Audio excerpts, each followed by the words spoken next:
Hello, Bashar. And to you, good day. Good day. It's a real privilege and honor to be here today, and I've known about you for a long time, so I'm... We are also overjoyed to interact with you and all of you. Thank you.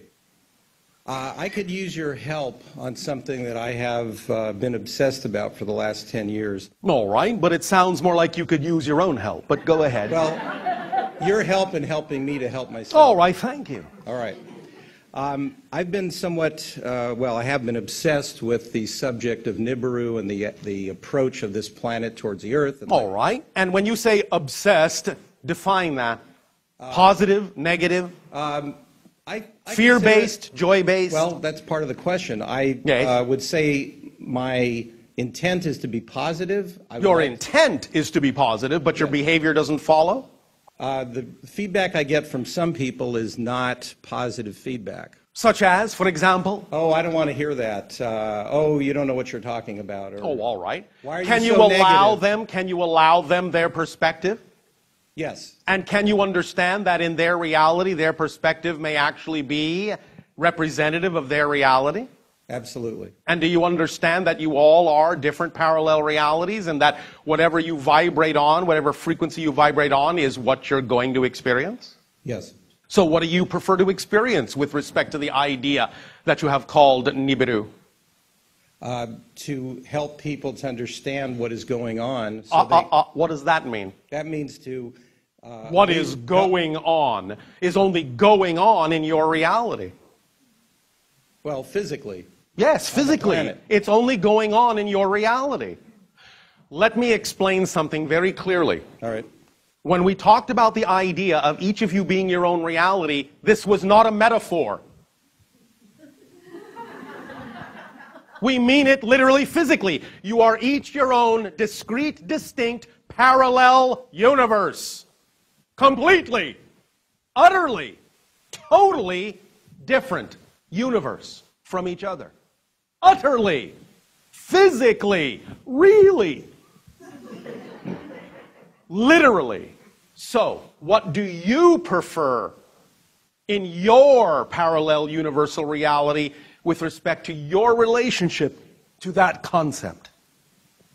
Well, not about what you think you need to tell others.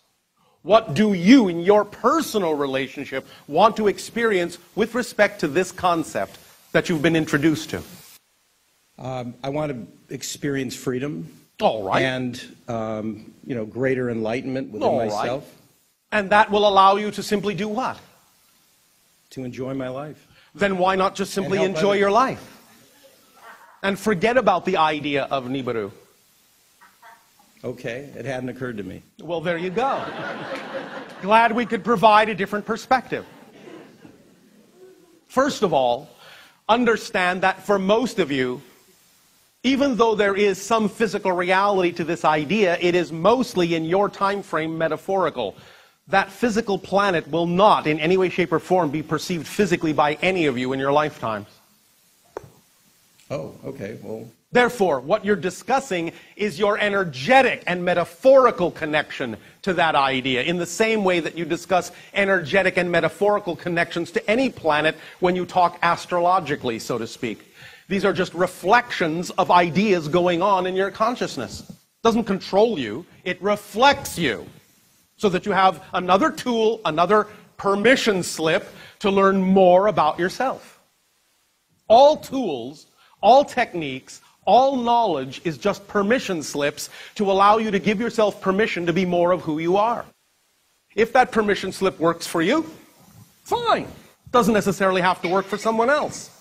But if you find you already know what you prefer the permission slip to do for you, that you wish to simply be more joyful in your life, then you don't need the permission slip anymore. Just be more joyful in your life. Simple as that. You don't have to hold on to any of these representations any longer than you know what the purpose of the representation is.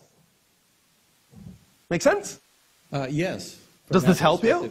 It does. Yeah. Do you feel a little more relaxed? A little bit. Oh, all right. A little bit. But I still have a question. Yes. Based on what you just responded to. Oh, You're saying right. we'll never perceive Nibiru. Fine. What is going on with the Earth now? If we'll never perceive Nibiru, why is it happening? Why are we because you seeing- are going through the idea of a transformation, and you are agreeing to do that in your own respective parallel realities together.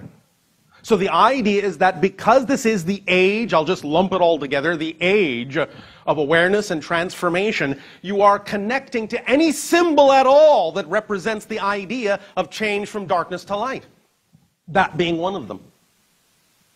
These are all symbols you're connecting to from this life now to aid and assist you in reflecting to you the kinds of transitions you can make within your own consciousness and within your own energy to determine once and for all what kind of a reality you would prefer to experience.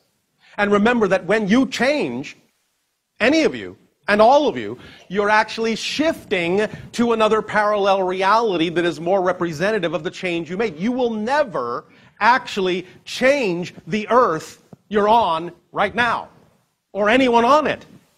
You, by changing, will simply shift yourself to a parallel reality that is more representative of the vibration you prefer and populated with people who are also more representative of that frequency. The other earth will still exist, and it will never change. You change and take yourself, shift yourself to another parallel, simultaneously coexisting earth. There are an infinite number of them. So decide which earth you prefer, and that's what you experience outwardly in the illusion of so-called change. It's not that anything out there is actually changed. It's that you've taken yourself to another parallel reality and are now getting a reflection of a completely different earth.